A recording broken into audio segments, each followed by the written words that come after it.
Have you ever heard of a country that S like a hidden chapter in Europe? S history book? A small, beautiful land, caught for centuries between massive empires, each wanting a piece of it. That's Moldova. Its story isn't just about borders changing on a map.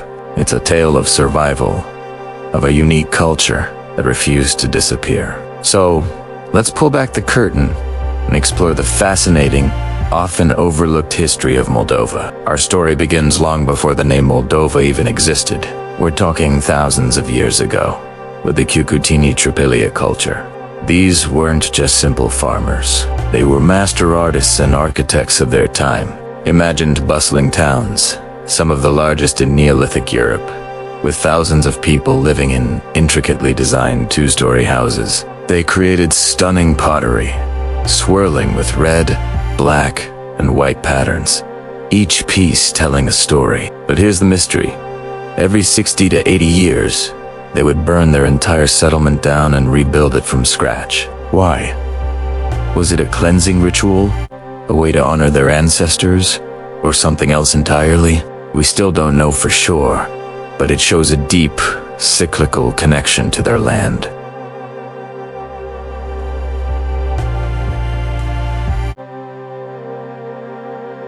The Romans knew them well, especially their legendary king, Berbice, who united the tribes and created a powerful kingdom that stretched all the way to the Black Sea.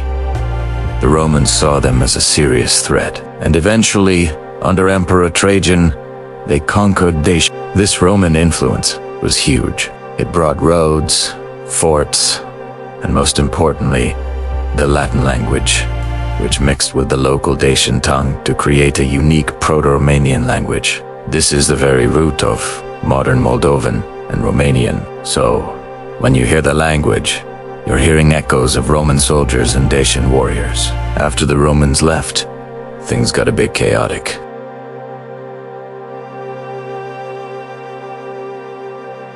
The Goths, the Huns, the Avars, the Slavs, the Magyars, they all passed through, and many stayed.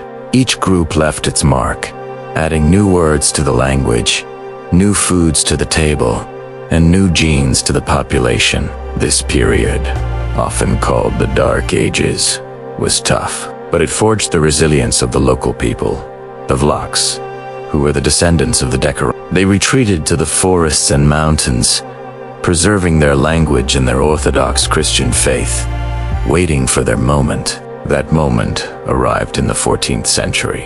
A Vlach leader from Maramureș, a man named Dragos, crossed the Carpathian Mountains while hunting a wild bison, or orec.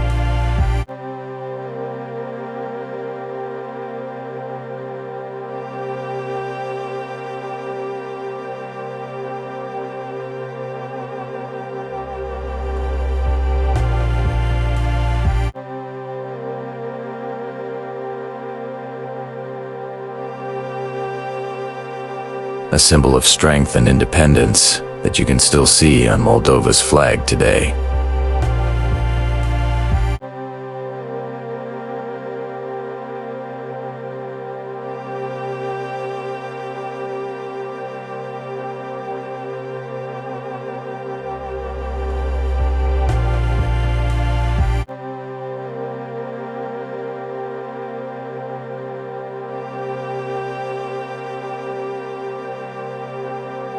He famously won a huge victory at the Battle of Vaslui, where his small army defeated a much larger Ottoman force.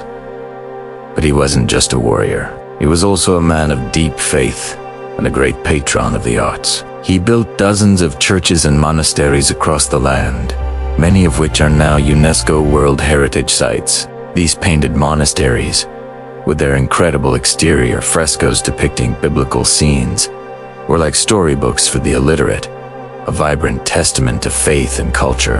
For Moldovans, Stephen the Great isn't just a historical figure. He's the ultimate national hero, the defender of the faith and the father of the nation. After Stephen's death, the pressure from surrounding empires became overwhelming. For the next 300 years, Moldavia was a vassal state of the Ottoman Empire.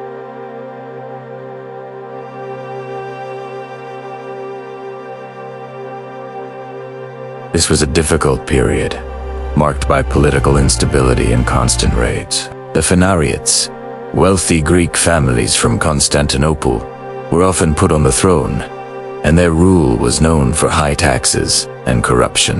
Yet, even under this immense pressure, the Moldavian spirit endured.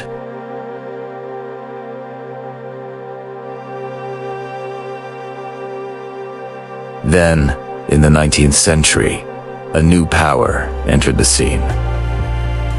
The Russian Empire. After another Russo-Turkish war in 1812, the Ottomans were forced to cede the eastern half of Moldavia, the land between the Prut and Dniester rivers.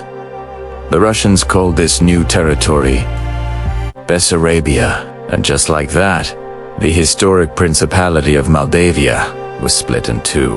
The western part would eventually unite with Wallachia to form the modern state of Romania. But the eastern part, Bessarabia, began a completely different journey under Russian rule. Life in Bessarabia changed dramatically.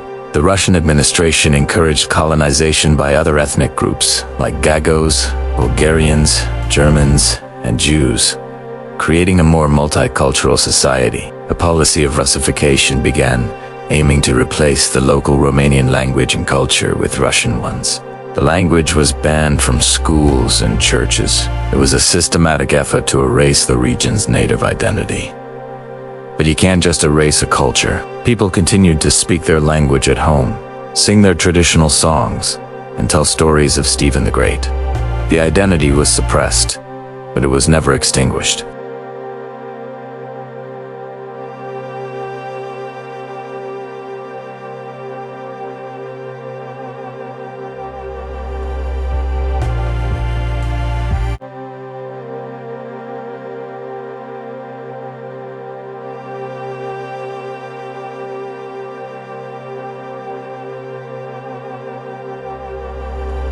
In 1940, under the secret Molotov-Ribbentrop pact between Nazi Germany and the Soviet Union, the Soviets annexed Bessarabia once more. The Moldavian Soviet Socialist Republic was created, and the region was subjected to another intense wave of Sovietization.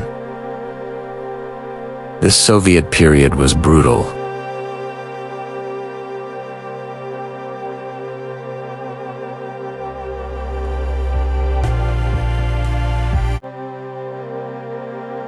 The Cyrillic alphabet was imposed on the Romanian language, a move designed to cut the people off from their cultural ties with Romania.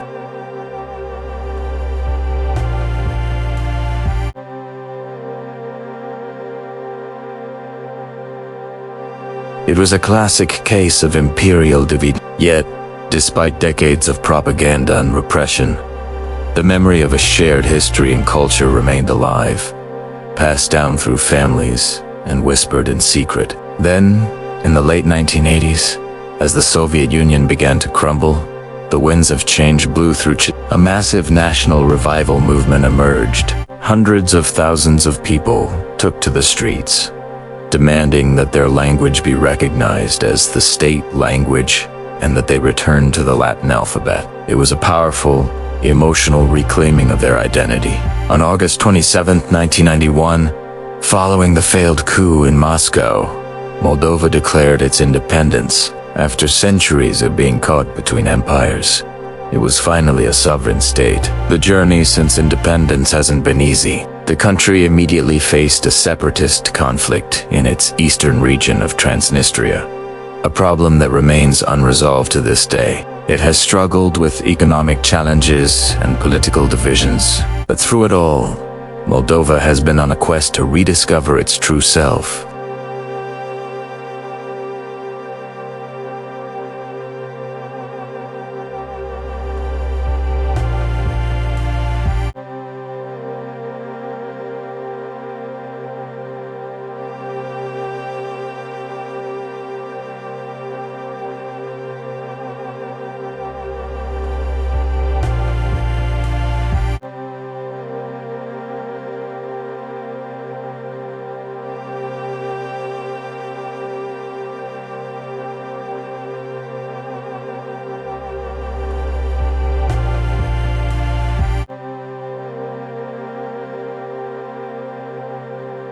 If you found this story as fascinating as I do, please hit that like button and subscribe for more hidden histories.